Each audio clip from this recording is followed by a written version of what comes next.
Segunda carta aos Coríntios, capítulo 1.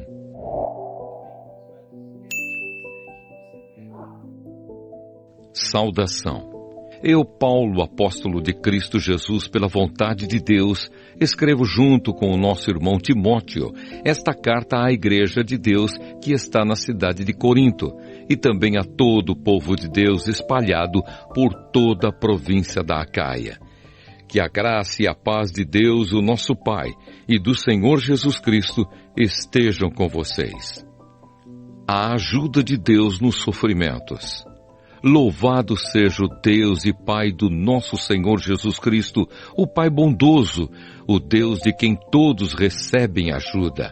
Ele nos auxilia em todas as nossas aflições para podermos ajudar os que têm as mesmas aflições que nós temos. E nós damos aos outros a mesma ajuda que recebemos de Deus, porque assim como tomamos parte nos muitos sofrimentos de Cristo, assim também, por meio dele, participamos da sua grande ajuda. Se sofremos, é para que vocês recebam ajuda e salvação. Se somos ajudados, então vocês também são e recebem forças para suportar com paciência os mesmos sofrimentos que nós suportamos.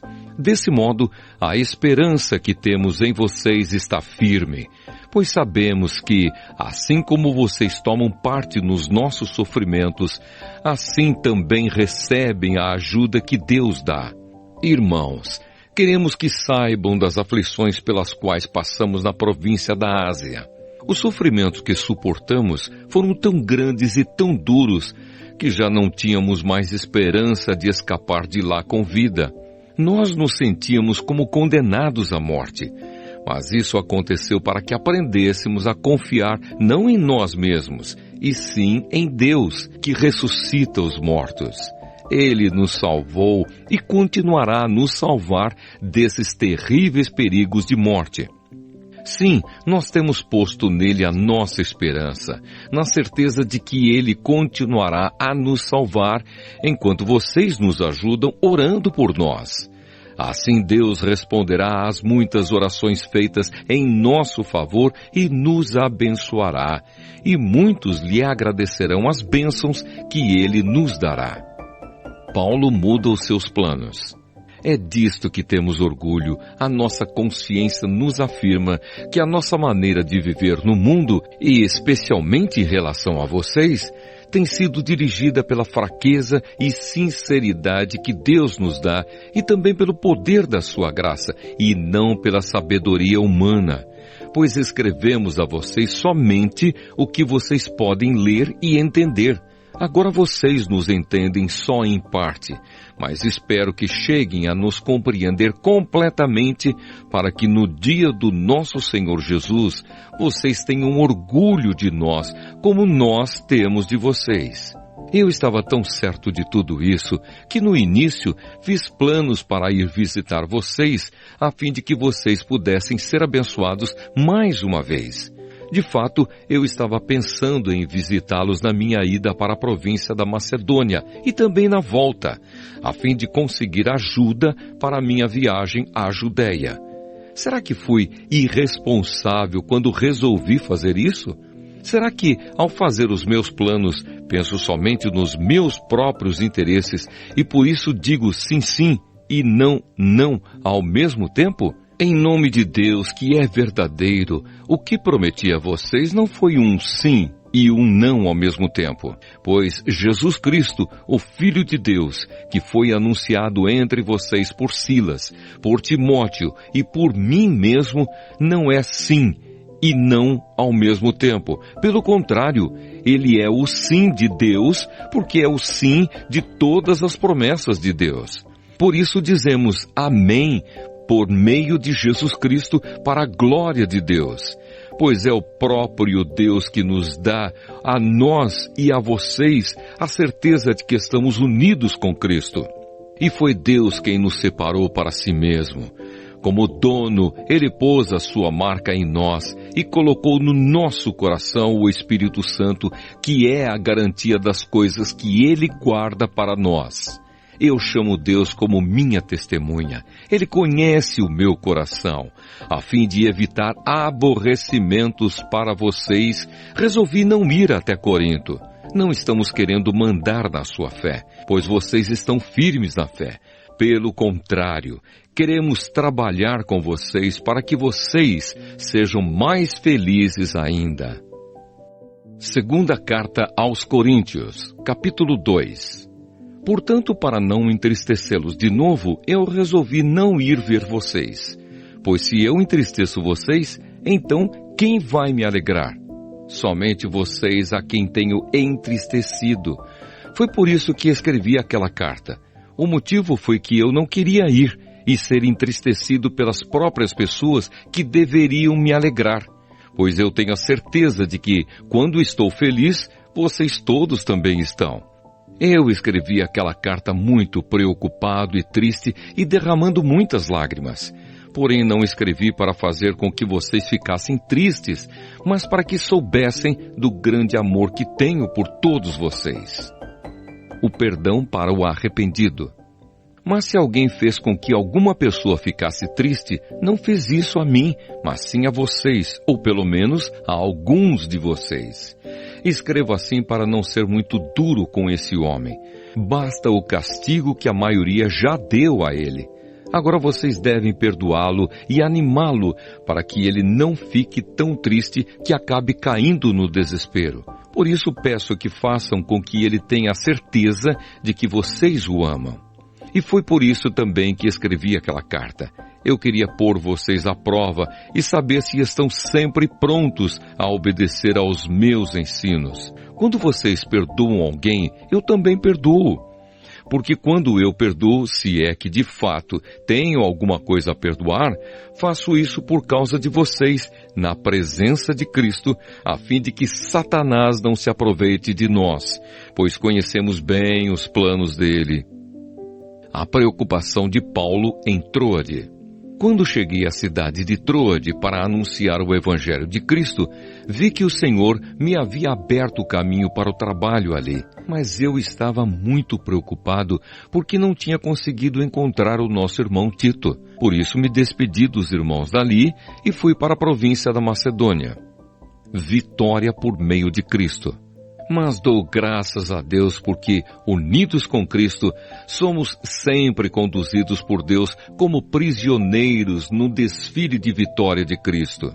Como um perfume que se espalha por todos os lugares, somos usados por Deus para que Cristo seja conhecido por todas as pessoas. Porque somos como o cheiro suave do sacrifício que Cristo oferece a Deus, cheiro que se espalha entre os que estão sendo salvos e os que estão se perdendo. Para os que estão se perdendo, é um mau cheiro que mata, mas para os que estão sendo salvos, é um perfume muito agradável que dá vida. Então, quem é capaz de realizar um trabalho como esse? Nós não somos como muitas pessoas que entregam a mensagem de Deus como se estivessem fazendo um negócio qualquer. Pelo contrário, foi Deus quem nos enviou e por isso anunciamos a sua mensagem com sinceridade na presença dele, como mensageiros de Cristo. Segunda carta aos Coríntios, capítulo 3. A nova aliança. Quando dizemos isso, será que estamos começando a nos elogiar a nós mesmos? Por acaso, como acontece com alguns, nós precisamos entregar cartas de recomendação para vocês ou pedi-las a vocês? Vocês mesmos são a nossa carta, escrita no nosso coração para ser conhecida e lida por todos. Sim, é claro que vocês são uma carta escrita pelo próprio Cristo e entregue por nós. Ela não foi escrita com tinta, mas com o Espírito do Deus vivo. Ela não está gravada em placas de pedra, mas em corações humanos. Dizemos isso por causa da confiança que temos em Deus por meio de Cristo. Em nós não há nada que nos permita afirmar que somos capazes de fazer esse trabalho, pois a nossa capacidade vem de Deus. É Ele quem nos torna capazes de servir à nova aliança que tem como base não a lei escrita, mas o Espírito de Deus. A lei escrita mata, mas o Espírito de Deus dá a vida. Quando a lei que traz a morte foi gravada em placas de pedra, a glória de Deus apareceu e o rosto de Moisés ficou brilhando. O brilho do seu rosto já estava desaparecendo quando ele entregou as placas ao povo de Israel. Mas mesmo assim, esse brilho era tão forte que os israelitas não podiam fixar os olhos em Moisés. Se o domínio da lei veio com tanta glória, quanto maior ainda é a glória que acompanha o domínio do Espírito de Deus. A lei que condena as pessoas teve glória, porém muito mais glória tem o Espírito que traz a salvação. Pois a glória que antes era tão grande não é mais nada por causa da glória de agora, que é muito maior. De modo que, se houve glória naquilo que durou somente um pouco de tempo, muito mais glória tem aquilo que dura para sempre.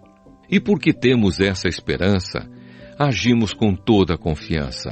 Nós não fazemos como Moisés, que cobria o rosto com um véu para que os israelitas não pudessem ver que o seu brilho estava desaparecendo.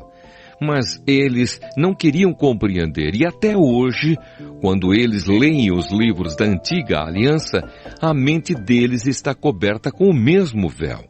E esse véu só é tirado quando a pessoa se une com Cristo. Mesmo agora, quando eles leem a lei de Moisés, o véu ainda cobre a mente deles.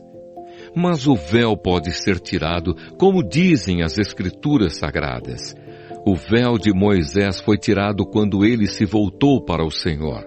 Aqui a palavra Senhor quer dizer o Espírito, e onde o Espírito do Senhor está presente, aí existe liberdade. Portanto, todos nós, com o rosto descoberto, refletimos a glória que vem do Senhor.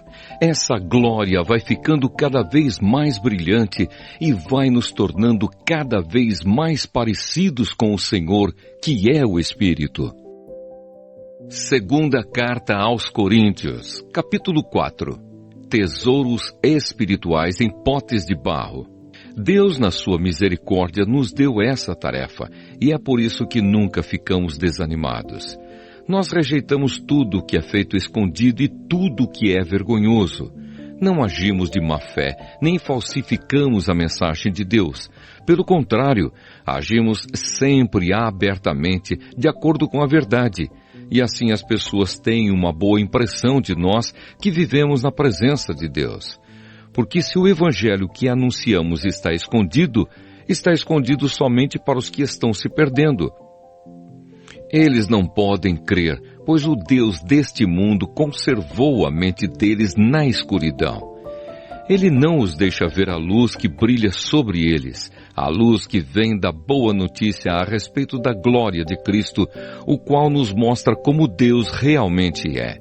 Pois nós não anunciamos a nós mesmos, nós anunciamos Jesus Cristo como o Senhor e a nós como servos de vocês por causa de Jesus. O Deus que disse que da escuridão brilhe a luz, é o mesmo que fez a luz brilhar no nosso coração. E isso para nos trazer a luz do conhecimento da glória de Deus que brilha no rosto de Jesus Cristo. Porém, nós que temos esse tesouro espiritual, somos como potes de barro, para que fique claro que o poder supremo pertence a Deus e não a nós. Muitas vezes ficamos aflitos, mas não somos derrotados. Algumas vezes ficamos em dúvida, mas nunca ficamos desesperados. Temos muitos inimigos, mas nunca nos falta um amigo. Às vezes somos gravemente feridos, mas não somos destruídos. Levamos sempre no nosso corpo mortal a morte de Jesus, para que também a vida dele seja vista no nosso corpo. Durante a vida inteira estamos sempre em perigo de morte por causa de Jesus, para que a vida dele seja vista neste nosso corpo mortal. De modo que a morte está agindo em nós e a vida está agindo em vocês. As Escrituras Sagradas dizem, eu criei e por isso falei. Pois assim nós, que temos a mesma fé em Deus, também falamos porque cremos, pois sabemos que Deus, que ressuscitou o Senhor Jesus, também nos ressuscitará com Ele e nos levará, junto com vocês, até a presença dEle. Tudo isso aconteceu para o bem de vocês, a fim de que a graça de Deus alcance um número cada vez maior de pessoas e estas façam mais orações de agradecimento para a glória de Deus. Viver pela fé. Por isso nunca ficamos desanimados. Mesmo que o nosso corpo vá se gastando, o nosso espírito vai se renovando dia a dia. E essa pequena e passageira aflição que sofremos vai nos trazer uma glória enorme e eterna, muito maior do que o sofrimento, porque nós não prestamos atenção nas coisas que se veem, mas nas que não se veem, pois o que pode ser visto dura apenas um pouco, mas o que não pode ser visto dura para sempre. Segunda carta aos Coríntios, capítulo 5.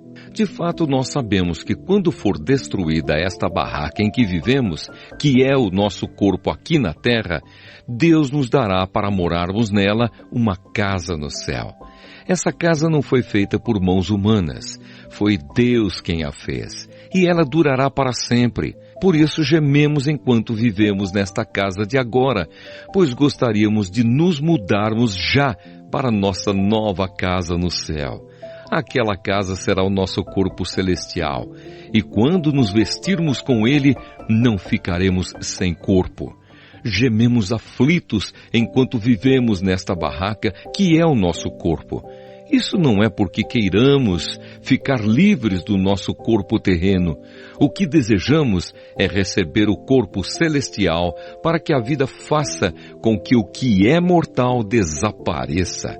E foi Deus quem nos preparou para essa mudança e nos deu o seu Espírito como garantia de tudo o que Ele tem para nos dar. Estamos sempre muito animados, pois sabemos que enquanto vivemos neste corpo, estamos longe do lar do Senhor, porque vivemos pela fé e não pelo que vemos. Estamos muito animados e gostaríamos de deixar de viver neste corpo para irmos viver com o Senhor. Porém, acima de tudo, o que nós queremos é agradar o Senhor, seja vivendo no nosso corpo aqui, seja vivendo lá com o Senhor, porque todos nós temos de nos apresentar diante de Cristo para sermos julgados por Ele. E cada um vai receber o que merece, de acordo com o que fez de bom ou de mal na sua vida aqui na terra. Amizade com Deus por meio de Cristo. Sabemos o que quer dizer temer o Senhor e por isso procuramos levar as pessoas à verdade. Deus nos conhece completamente e espero que no seu coração vocês me conheçam também. Não estamos querendo nos elogiar a nós mesmos outra vez para vocês. Pelo contrário, queremos lhes dar motivo para terem orgulho de nós, a fim de que tenham o que responder aos que se sentem orgulhosos por causa da aparência de uma pessoa e não por causa do que ela é. Pois se estamos loucos, é em favor de Deus, e se temos juízo, é em favor de vocês. Porque somos dominados pelo amor que Cristo tem por nós, pois reconhecemos que um homem, Jesus Cristo, morreu por todos, o que quer dizer que todos tomam parte na sua morte. Ele morreu por todos para que os que vivem não vivam mais para si mesmos, mas vivam para aquele que morreu e foi ressuscitado para a salvação deles. Por isso, daqui em diante, não vamos mais usar regras humanas quando julgarmos alguém. E se antes de nos termos tornado cristãos, julgamos Cristo de acordo com regras humanas, agora não fazemos mais isso. Quem está unido com Cristo é uma nova pessoa. Acabou-se o que era velho e já chegou o que é novo. Tudo isso é feito por Deus, o qual, por meio de Cristo, nos transforma de inimigos em amigos dele. E Deus nos deu a tarefa de fazer com que os outros também sejam amigos dele. A nossa mensagem é esta: Deus não leva em conta os pecados dos seres humanos e, por meio de Cristo, Ele está fazendo com que eles sejam seus amigos. E Deus nos mandou entregar a mensagem que fala da maneira como Ele faz com que eles se tornem seus amigos. Portanto, estamos aqui falando em nome de Cristo, como se o próprio Deus estivesse pedindo por meio de nós. Em nome de Cristo, nós pedimos a vocês que deixem que Deus os transforme de inimigos em amigos dele. Em Cristo não havia pecado, mas Deus colocou sobre Cristo a culpa dos nossos pecados para que nós, em união com Ele, vivamos de acordo com a vontade de Deus. Segunda carta aos Coríntios, capítulo 6. Portanto, nós, como companheiros de trabalho no serviço de Deus, pedimos o seguinte: não deixem que fique sem proveito a graça de Deus, a qual vocês receberam. Escutem o que Deus diz. Quando chegou o tempo de mostrar a minha bondade, eu atendi o seu pedido e o socorri quando chegou o dia da salvação. Escutem, este é o tempo em que Deus mostra sua bondade. Hoje é o dia de ser salvo. Não queremos que alguém ache defeito no nosso trabalho e por isso fazemos o possível para não atrapalhar ninguém. Pelo contrário, em tudo mostramos que somos servos de Deus, suportando com muita paciência as aflições, os sofrimentos e as dificuldades. Temos sido chicoteados, presos e agredidos nas agitações populares. Temos trabalhado demais, temos ficado sem dormir e sem comer. Por meio da nossa pureza, conhecimento, paciência e delicadeza, mostramos que somos servos de Deus. Por meio do Espírito Santo, temos mostrado isso pelo nosso amor verdadeiro, pela mensagem da verdade e pelo poder de Deus. Por vivermos em obediência à vontade de Deus, temos as armas que usamos tanto para atacar como para nos defender. Somos elogiados e caluniados. Alguns nos insultam, outros falam bem de nós.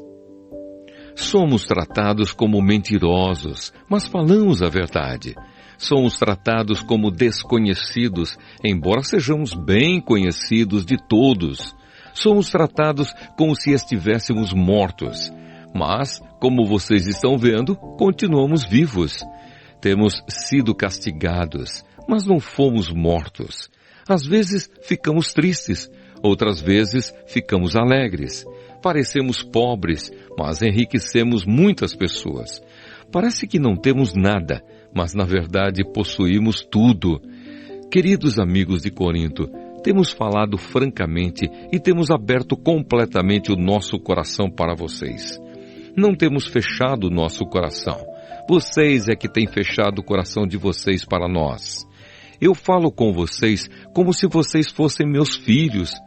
Tenham por nós os mesmos sentimentos que temos para com vocês e abram completamente o coração de vocês para nós. Conselho contra a influência dos pagãos. Não se juntem com descrentes para trabalhar com eles, pois como é que o certo pode ter alguma coisa a ver com o errado? Como é que a luz e a escuridão podem viver juntas? Como podem Cristo e o diabo estar de acordo? O que é que um cristão e um descrente têm em comum? Que relação pode haver entre o templo de Deus e os ídolos? Pois nós somos o templo do Deus vivo, como o próprio Deus já disse. Eu vou morar e viver com eles, serei o Deus deles e eles serão o meu povo. E o Senhor Todo-Poderoso diz: saiam do meio dos pagãos e separem-se deles. Não toquem em nada que seja impuro, e então eu aceitarei vocês. Eu serei o pai de vocês, e vocês serão meus filhos e minhas filhas. Segunda carta aos Coríntios, capítulo 7. Meus queridos amigos, todas essas promessas são para nós.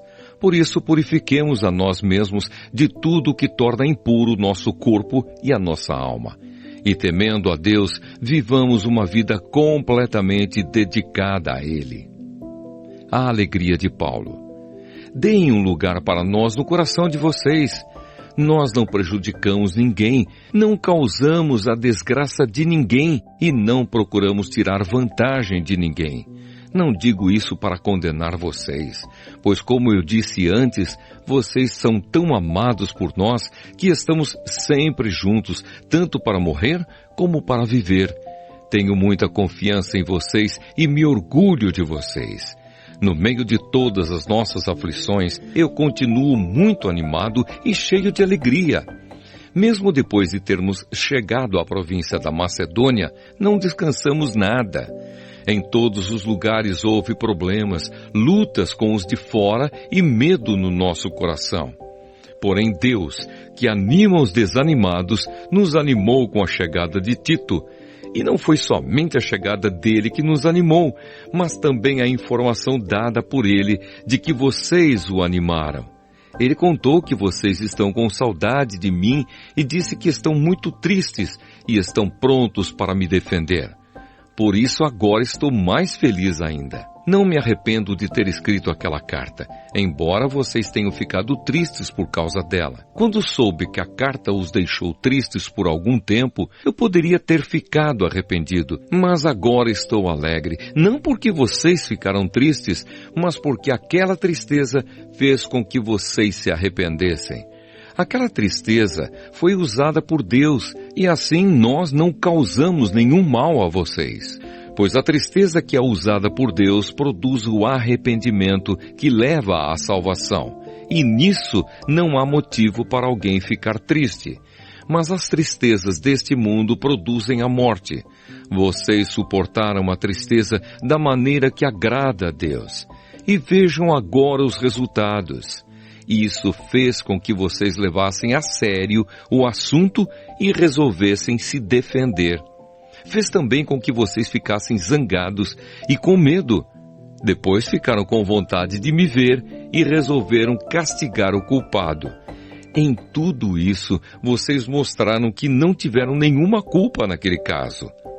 Portanto, embora tivesse escrito aquela carta, eu não a escrevi por causa de quem ofendeu, nem por causa da pessoa que foi ofendida. Pelo contrário, escrevi a carta para tornar claro a vocês que Deus sabe do grande cuidado que vocês têm por nós. Foi por isso que ficamos animados. Além do ânimo que recebemos, ficamos mais contentes ainda vendo a alegria de Tito, pois todos vocês o têm ajudado a sentir-se bem. Eu havia falado muito bem de vocês a ele e vocês não me desapontaram. Temos sempre dito a verdade a vocês. Assim também é verdadeiro o elogio que fizemos a Tito a respeito de vocês. E o amor dele por vocês cresce cada vez mais quando ele lembra como vocês todos estavam prontos para obedecer e como o receberam com humildade e respeito. Estou alegre por poder confiar completamente em vocês. Segunda carta aos Coríntios, capítulo 8. Generosidade nas ofertas. Irmãos, queremos que vocês saibam o que a graça de Deus tem feito nas igrejas da província da Macedônia. Os irmãos dali têm sido muito provados pelas aflições por que têm passado, mas a alegria deles foi tanta que, embora sendo muito pobres, eles deram ofertas com grande generosidade. Afirmo a vocês que eles fizeram tudo o que podiam e mais ainda. E com toda boa vontade, pediram com insistência que os deixássemos participar da ajuda para o povo de Deus da Judéia, e eles insistiram nisso. E fizeram muito mais do que esperávamos. Primeiro, eles deram a si mesmos ao Senhor, e depois, pela vontade de Deus, eles se deram a nós também. De modo que pedimos a Tito, que começou a recolher essas ofertas, que continuasse e ajudasse vocês a completarem esse serviço especial de amor. Vocês mostram que em tudo são mais ricos do que os outros, na fé, na palavra, no conhecimento, na vontade de ajudar os outros e no nosso amor por vocês. E nesse novo serviço de amor, queremos também que façam mais do que os outros. Não estou querendo mandar em vocês. O que eu estou querendo é que conheçam o entusiasmo com que as igrejas da Macedônia deram ofertas, para que assim vocês vejam se o amor de vocês é verdadeiro ou não. Porque vocês já conhecem o grande amor do nosso Senhor Jesus Cristo. Ele era rico, mas por amor a vocês, ele se tornou pobre, a fim de que vocês se tornassem ricos por meio da pobreza dele. Minha opinião sobre o assunto é esta. É melhor para vocês que terminem agora o que começaram no ano passado. Vocês foram os primeiros não somente a ajudar, mas também a querer ajudar. Portanto, continuem e completem o trabalho. Façam isso com o mesmo entusiasmo que tiveram no princípio, dando de acordo com o que têm. Porque se alguém quer dar, Deus aceita a oferta conforme o que a pessoa tem. Deus não pede o que a pessoa não tem. Não estou querendo aliviar os outros e pôr um peso sobre vocês. Já que agora vocês têm bastante, é justo que ajudem os que estão necessitados. Em alguma outra ocasião, se vocês precisarem e eles tiverem bastante, aí eles poderão ajudá-los. Assim todos são tratados com igualdade, como dizem as Escrituras Sagradas. Ao que muito pegou, nada sobrou. Ao que pouco pegou, nada faltou. Tito e os seus companheiros de trabalho. Agradecemos muito a Deus porque pôs no coração de Tito o mesmo desejo que nós temos de ajudar vocês.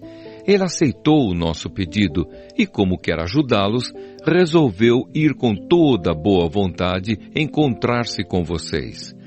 Junto com ele estamos enviando o irmão que é muito respeitado em todas as igrejas pelo seu trabalho de anunciar o Evangelho. Além disso, esse irmão foi escolhido e indicado pelas igrejas para viajar conosco, a fim de nos ajudar nesse serviço de amor que fazemos para a glória do Senhor e também para mostrar que, de fato, queremos ajudar. Queremos evitar assim que outros nos critiquem por causa da maneira pela qual estamos recolhendo essa grande oferta. A nossa vontade é fazer aquilo que tanto o Senhor como as pessoas acham certo. Com eles estamos enviando outro irmão nosso.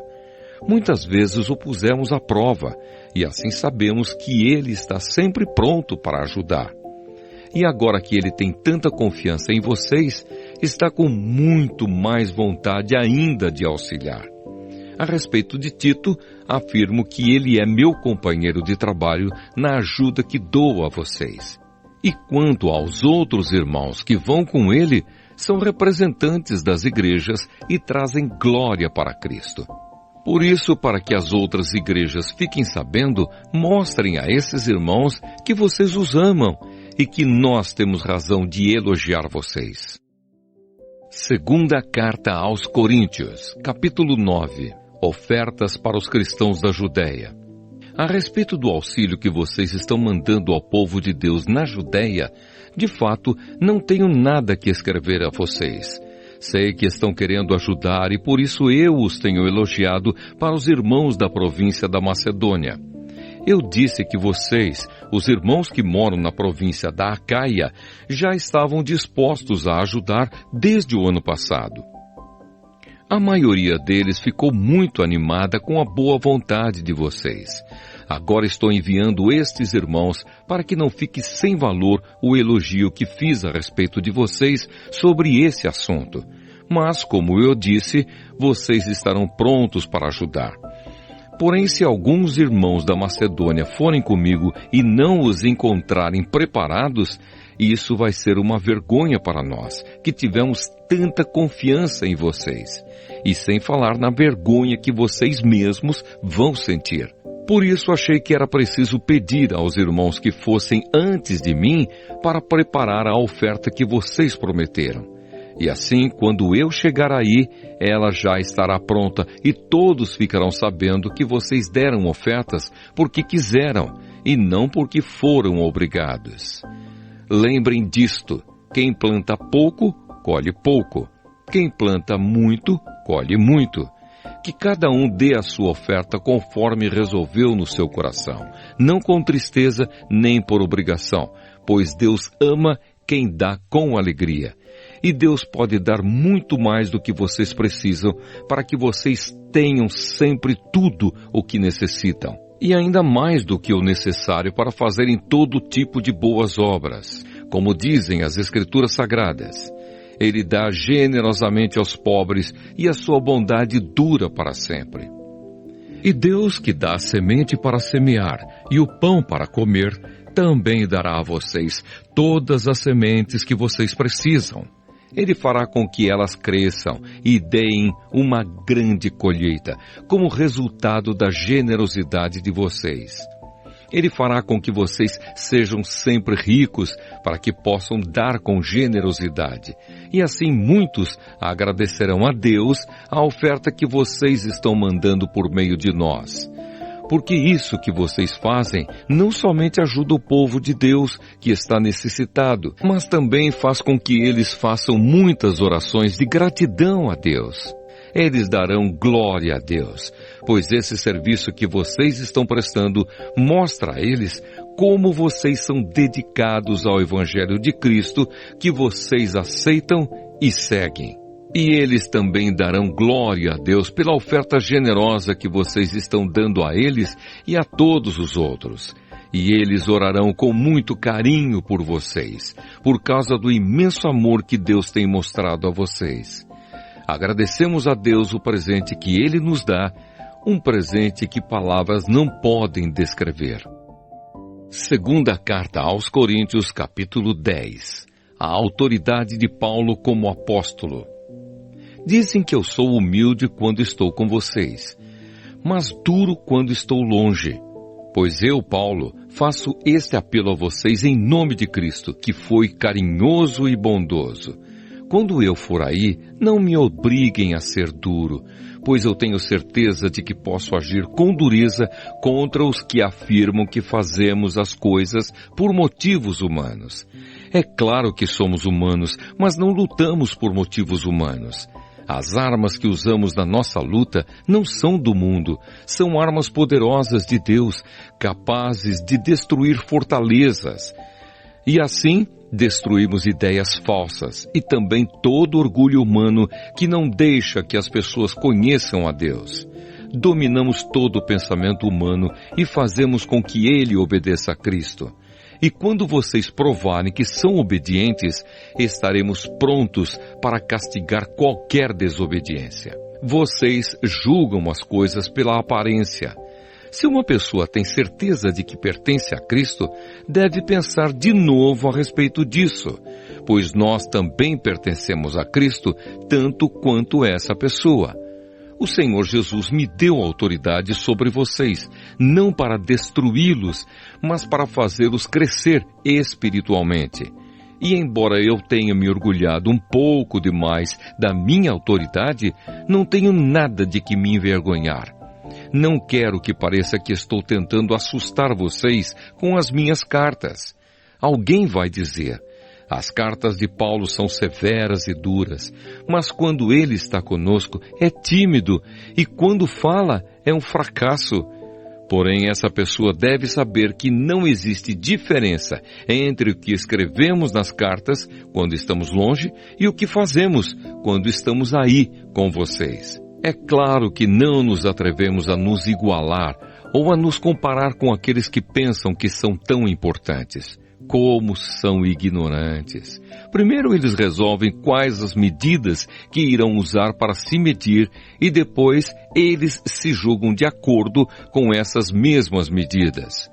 Nós não vamos nos orgulhar além de certos limites.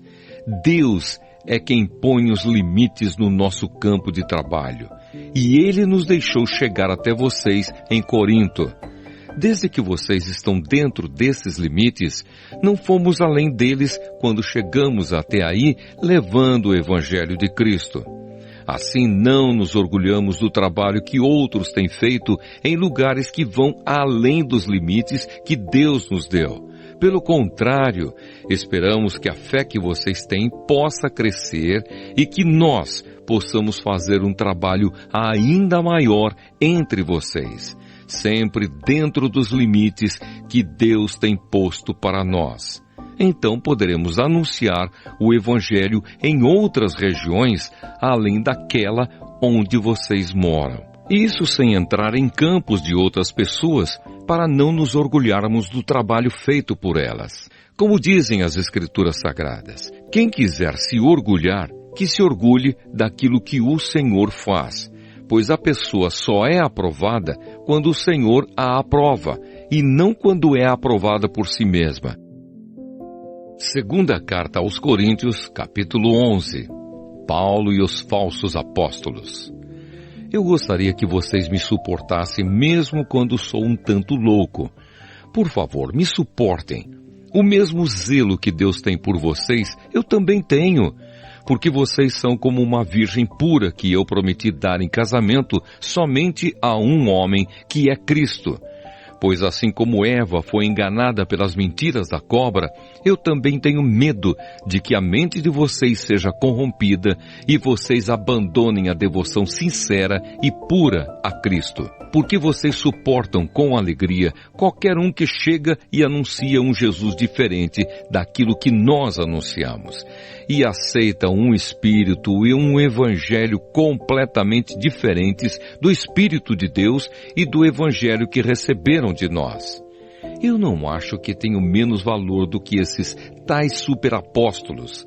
Talvez eu seja um principiante no falar, mas no conhecimento não sou. Sempre e em todas as situações temos dado provas disso a vocês. Quando anunciei a vocês a boa notícia de Deus, fiz isso completamente de graça. Eu me humilhei para engrandecer vocês. Será que houve algum mal nisso? Enquanto estive trabalhando entre vocês, fui pago por outras igrejas. Por assim dizer, eu estava roubando delas para ajudar vocês.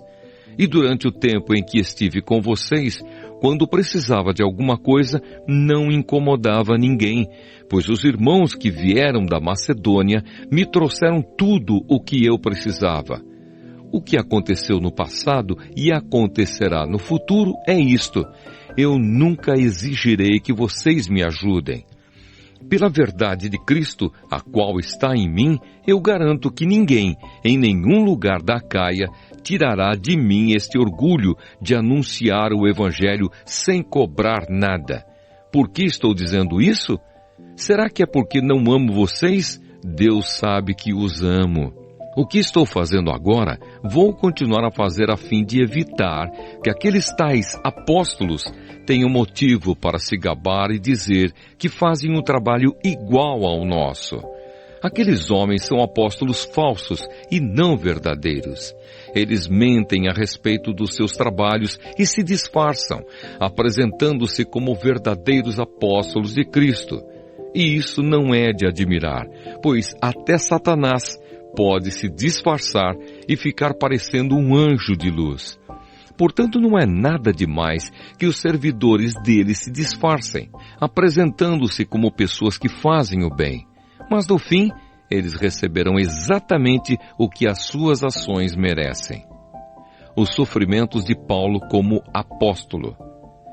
Repito, ninguém deve pensar que eu estou louco.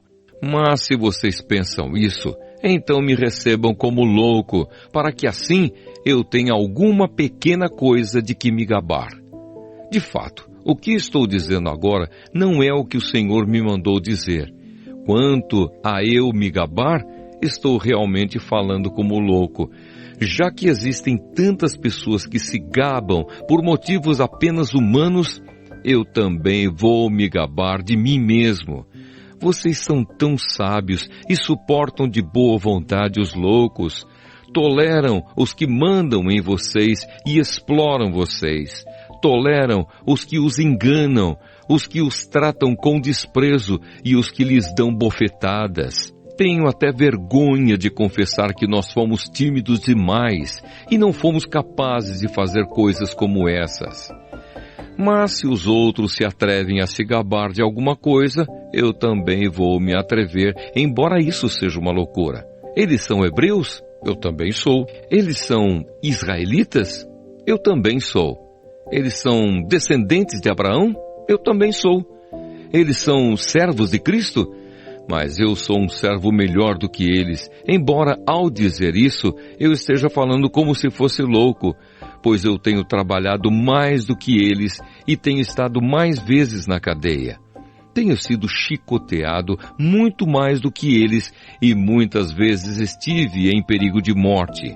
Em 5 ocasiões, os judeus me deram 39 chicotadas. 3 vezes os romanos me bateram com porretes e uma vez fui apedrejado. 3 vezes o navio em que eu estava viajando afundou e numa dessas vezes passei 24 horas boiando no mar. Nas muitas viagens que fiz, tenho estado em perigos de inundações e de ladrões, em perigos causados pelos meus patrícios, os judeus, e também pelos não-judeus. Tenho estado no meio de perigos nas cidades, nos desertos e em alto mar, e também em perigos causados por falsos irmãos. Tenho tido trabalhos e canseiras. Muitas vezes tenho ficado sem dormir. Tenho passado fome e sede. Tem-me faltado casa, comida e roupas. Além dessas e de outras coisas, ainda pesa diariamente sobre mim a preocupação que tenho por todas as igrejas. Quando alguém está fraco, eu também me sinto fraco. E quando alguém cai em pecado, eu fico muito aflito. Se existe motivo para eu me gabar, então vou me gabar das coisas que mostram a minha fraqueza. O Deus e Pai do Senhor Jesus, o Deus que é bendito para sempre, sabe que não estou mentindo. Quando estive na cidade de Damasco, o governador nomeado pelo rei Aretas pôs guardas nos portões da cidade para me prenderem. Porém, os meus amigos fizeram com que eu descesse num grande cesto por uma abertura da muralha e assim escapei do governador. Segunda carta aos Coríntios, capítulo 12. As visões e revelações de Paulo. Embora não adiante nada, eu preciso me gabar de mim mesmo. Agora vou falar a respeito das visões e revelações que o Senhor me tem dado. Conheço um cristão que há 14 anos foi levado de repente até o mais alto céu. Não sei se isso de fato aconteceu ou se ele teve uma visão.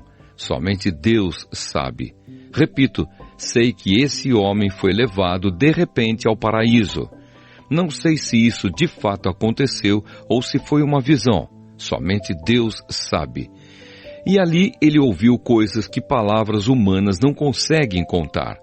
Eu me gabarei desse homem, mas não me gabarei de mim mesmo, a não ser das coisas que mostram as minhas fraquezas.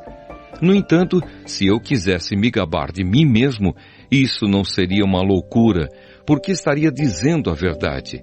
Mas eu não me gabarei, pois quero que a opinião que as pessoas têm de mim se baseie naquilo que me viram fazer e me ouviram dizer. Mas para que não ficasse orgulhoso demais, por causa das coisas maravilhosas que vi, eu recebi uma doença dolorosa que é como um espinho no meu corpo. Ela veio como um mensageiro de Satanás para me dar bofetadas e impedir que eu ficasse orgulhoso. 3 vezes orei ao Senhor, pedindo que Ele me tirasse esse sofrimento, mas Ele me respondeu: a minha graça é tudo o que você precisa, pois o meu poder é mais forte quando você está fraco. Portanto, eu me sinto muito feliz em me gabar das minhas fraquezas, para que assim a proteção do poder de Cristo esteja comigo. Eu me alegro também com as fraquezas, os insultos, os sofrimentos, as perseguições e as dificuldades pelos quais passo por causa de Cristo, porque quando perco toda a minha força, então tenho a força de Cristo em mim. A preocupação de Paulo pela igreja de Corinto. Eu estou agindo como um louco, mas foram vocês que me obrigaram a isso. Porque vocês é que deviam falar bem de mim. Pois mesmo que eu não valha nada, não sou inferior de modo nenhum a esses tais superapóstolos de vocês. As coisas que provam que de fato sou apóstolo foram feitas entre vocês com muita paciência. Foram sinais, maravilhas e milagres. Como é que vocês foram tratados pior do que as outras igrejas? A única diferença é que eu não exigi que vocês me ajudassem. Por favor, perdoem essa injustiça. Já estou preparado para fazer a minha terceira visita a vocês e novamente não vou exigir que vocês me ajudem. Eu quero vocês e não o dinheiro de vocês. Afinal de contas, são os pais que devem juntar dinheiro para os filhos e não os filhos para os pais. Vou ficar contente em gastar tudo o que tenho e até a mim mesmo para ajudá-los. Será que vocês me amarão menos só porque eu os amo tanto? Portanto, vocês vão concordar que eu não exigi nada de vocês. Porém, alguém poderá dizer que os enganei e tapeei com mentiras. Por acaso explorei vocês por meio de algum mensageiro que lhes mandei? Eu pedi a Tito que fosse visitá-los e mandei com ele o outro irmão na fé. Por acaso Tito os explorou? Será que nós dois não temos agido do mesmo modo e com o mesmo espírito? Talvez vocês pensem que estamos querendo nos defender diante de vocês. Mas não é isso. Falamos como Cristo nos mandaria falar na presença de Deus. E tudo o que fazemos, queridos amigos, é para ajudar vocês. Tenho medo de que quando chegar aí, eu os encontre diferentes do que eu gostaria que fossem e que vocês me achem diferente do que gostariam que eu fosse. Tenho medo também de encontrar brigas e ciumeiras, ódio e egoísmo, insultos, falatório, orgulho e desordens. Receio ainda que na minha próxima visita o meu Deus me humilhe diante de vocês e que eu tenha de chorar por muitos de vocês que continuam a cometer os mesmos pecados que cometiam no passado e não se arrependeram da sua imoralidade sexual, nem das relações sexuais proibidas, nem de outras coisas indecentes que faziam. Segunda Carta aos Coríntios, capítulo 13. Últimos conselhos e saudações. Esta já é a terceira vez que vou visitá-los. Como dizem as Escrituras Sagradas, qualquer acusação precisa ser confirmada pela palavra de pelo menos 2 testemunhas. Quero dizer uma coisa a vocês que pecaram no passado e a todos os outros. Durante a minha segunda visita, eu já tinha dito isto e agora que estou longe, repito. Na próxima vez que eu for, não vou ter pena de ninguém. Então vocês terão todas as provas que quiserem de que Cristo fala por meio de mim. Quando trata com vocês, Cristo não é fraco, pelo contrário, mostra o seu poder entre vocês. Porque embora tenha sido crucificado em estado de fraqueza, Cristo vive pelo poder de Deus. Assim nós também, unidos com Ele, somos fracos. Porém, em nossa convivência com vocês, estaremos ligados com o Cristo vivo e teremos o poder de Deus para agir. Examinem-se para descobrir se vocês estão firmes na fé. Com certeza vocês sabem que Jesus Cristo está unido com vocês, a não ser que vocês tenham falhado completamente. E espero que vocês saibam que nós não temos falhado. Oramos a Deus pedindo que vocês não façam nada que seja mal. Não para mostrar que nós somos um sucesso, mas para que vocês façam o que é certo. E não importa que fique parecendo que nós falhamos, pois nós não podemos fazer nada contra a verdade, mas somente a favor da verdade. Por isso ficamos alegres quando estamos fracos, contanto que vocês estejam fortes. E também oramos para que vocês se tornem mais fortes na fé. Escrevo esta carta antes de ir vê-los para que, quando eu for, não tenha de ser tão duro no uso da autoridade que o Senhor me deu. Essa autoridade é para fazer com que vocês cresçam espiritualmente e não para destruí-los. E agora, irmãos, até logo. Procurem ser corretos em tudo. Escutem bem o que eu digo. Tenham todos o mesmo modo de pensar e vivam em paz. E o Deus de amor e de paz estará com vocês. Cumprimentem uns aos outros com um beijo de irmão. Todo o povo de Deus manda saudações. Que a graça do Senhor Jesus Cristo, o amor de Deus e a presença do Espírito Santo estejam com todos vocês.